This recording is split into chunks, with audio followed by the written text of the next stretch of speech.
Good morning students. Fashion buyers पर ये मेरा थर्ड वीडियो है।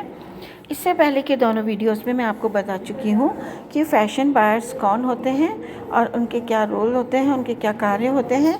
अब इस वीडियो में मैं आपको बताऊँगी कि फ़ैशन बायर्स को जब वो एक स्टोर को ज्वाइन करते हैं तो उनकी क्या जिम्मेदारियाँ उनकी होती हैं जो कि उनको करनी होती हैं।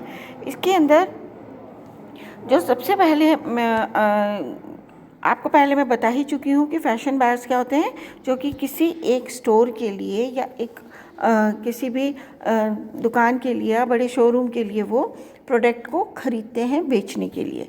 तो इनकी क्या जिम्मेदारियाँ होती हैं। सबसे पहले है कि उनको यह पहचान करना कि जो भी ट्रेंड चल रहा है, फैशन में जो भी शैली चल रही है, ट्रेंड चल रहा है, तो वो कौन उस ट्रेंड के निर्माता हैं, कहाँ से उनको वो अपने शॉप के लिए या शोरूम के लिए वो प्रोडक्ट मिल सकता है, उनके बारे में जानना और उनसे फिर उनको मिलना और उनसे फिर उसके बारे में जानकारी लेके ऑर्डर देना। इसके अलावा ये फ़ैशन शोज़ कहाँ हो रहे हैं, कहाँ फ़ैशन मेले लग रहे हैं, उन सब जगह भी जाकर ये मालूम करते हैं। स्टॉक पर प्रतिबंध करना, ये मालूम रखते हैं कि कितना हमारे पास ऑलरेडी प्रोडक्ट पड़ा है, हमें नए प्रोडक्ट लेने हैं या नहीं लेने हैं, या हमें इस शैली का क्या करना है, हमें इसकी सेल लगानी है, जो कुछ भी है वो स्टॉक के ऊपर प्रतिबंध रखते हैं। फिर है कि किस तरीके से हमें उसका मूल्य निर्धारित करना है कि कितने में वो हमें मिल रहा है, उसके अलावा हमें कितने में उसको बेचना है। ये सब भी काम जो होता है ये फ़ैशन बायर्स का ही होता है, ये उनकी इम्पॉर्टेंट जिम्मेदारियों में आता है। फिर ये पूर्वानुमान लगाते हैं, फिर वित्तीय प्रशासन भी करते हैं, टोटल ये फाइनेंस को कंट्रोल करते हैं और साथ में जूनियर स्टाफ का प्रबंध करते हैं। बिक्री कैसे की जानी है, उनको किस तरीके से उसके लिए जो वहाँ पे कर्मचारी रखने हैं उनसे संपर्क करते हैं और फिर ये देखते हैं कि काम प्रॉपर हो रहा है या नहीं हो रहा है, उसकी समीक्षा भी करते हैं। अब इनके क्वालिटीज़ क्या होती हैं अगर फ़ैशन बायर कोई बनना चाहता है। अगर आप चाहते हैं कि आप एक फ़ैशन बायर बने तो आपके अंदर क्या क्या गुण होने ज़रूरी हैं।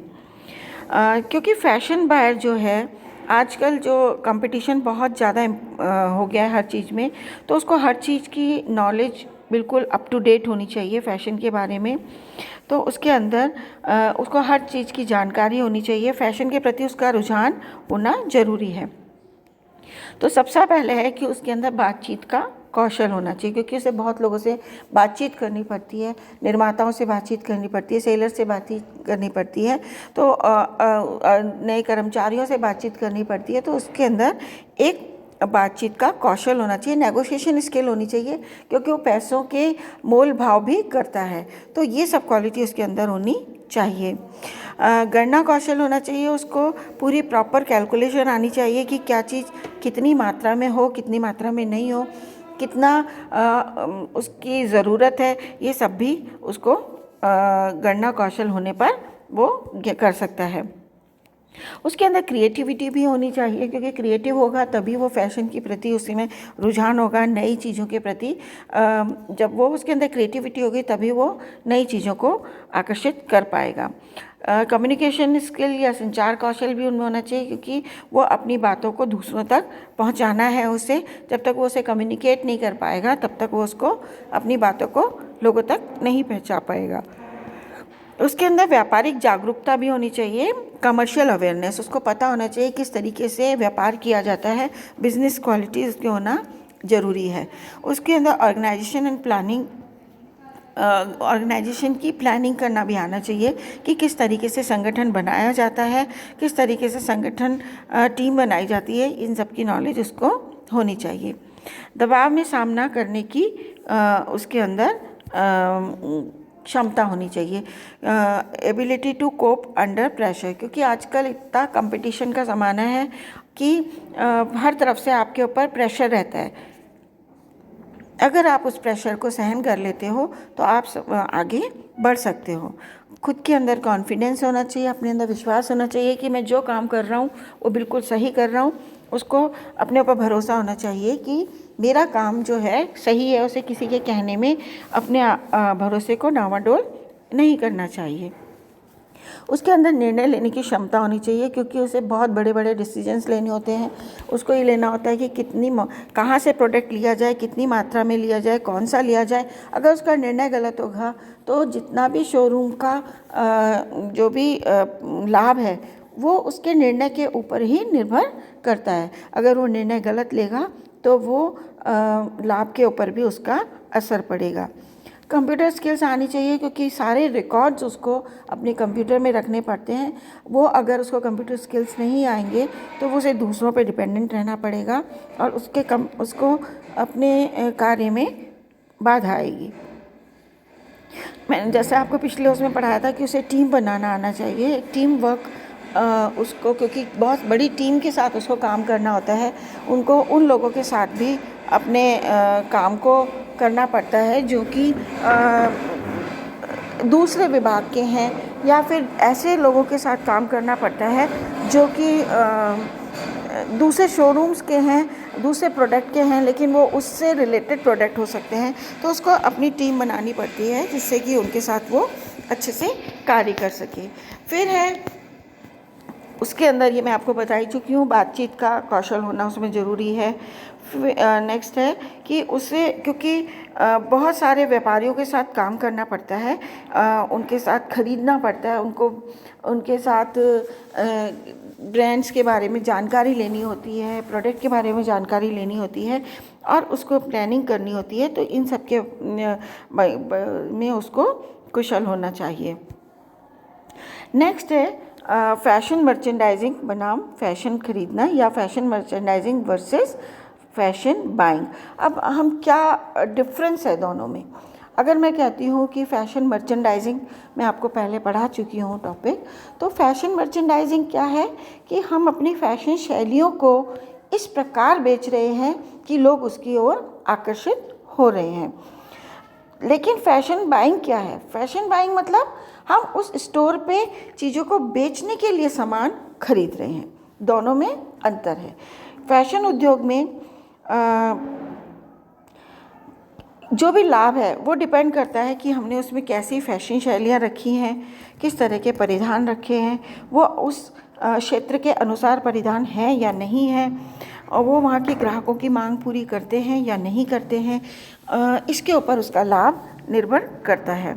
तो फैशन मर्चेंडाइजिंग जो है, इसमें हमको ये सब चीज़ें पूरी करनी होती हैं।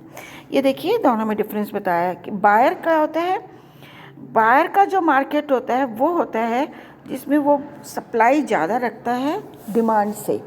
लोगों की मांग उसको अभी मतलब देखनी है, उसको पूर्वानुमान लगाना पड़ता है कितनी मांग है, लेकिन जितनी मांग होगी उससे ज़्यादा उसको रेंज वहाँ पर रखनी पड़ती है।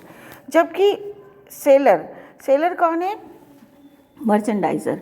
तो जो सेलर है वो क्या करता है कि वो अपने फ़ायदे के लिए डिमांड पे ज़्यादा ध्यान देता है, मांग के अनुसार वो अपने प्रोडक्ट को आगे रखता है, लोगों के सामने रखता है, ताकि प्रोडक्ट की तरफ लोग आकर्षित हो पाए।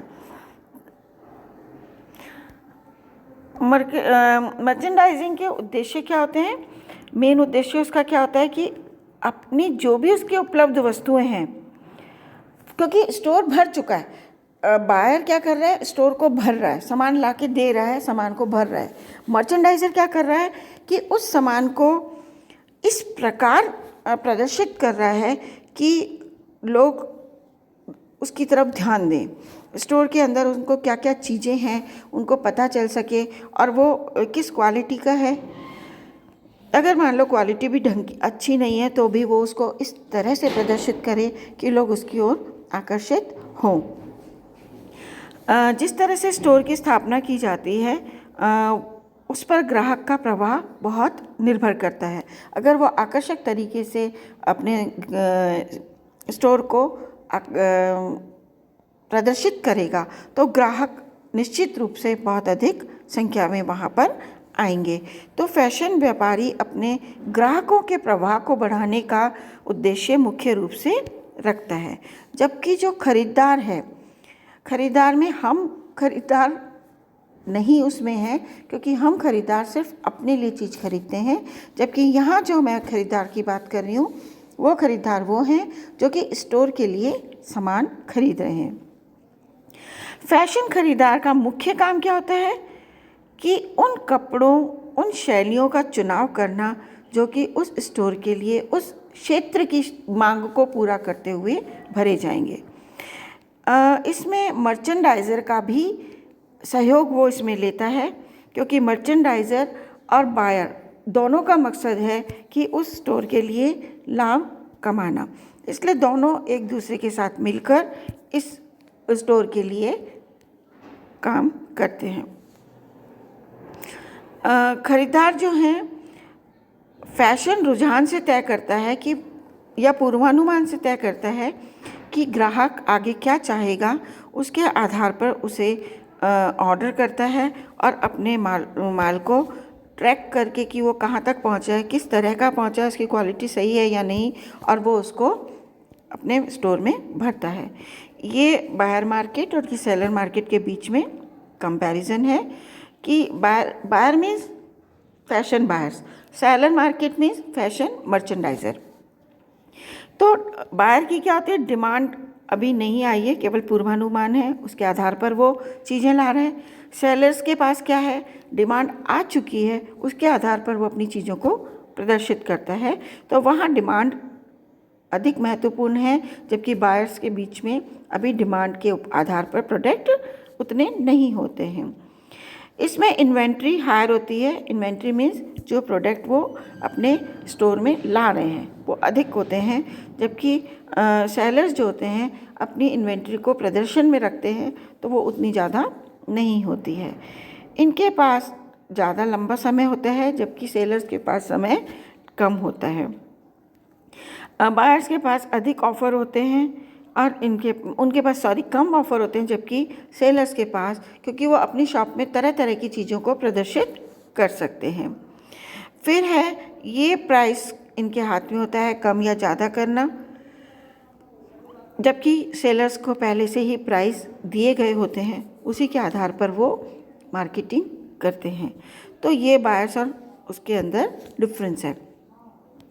मर्चेंडाइजर्स जो होते हैं इनमें सफल होने के लिए जो कुशलताएं होती हैं वो होती हैं कि वो ये पहचान सके कि दुकान पे ग्राहक क्या देखना चाहता है, उसके आधार पर अपनी दुकान पर चीज़ों को प्रदर्शित करें।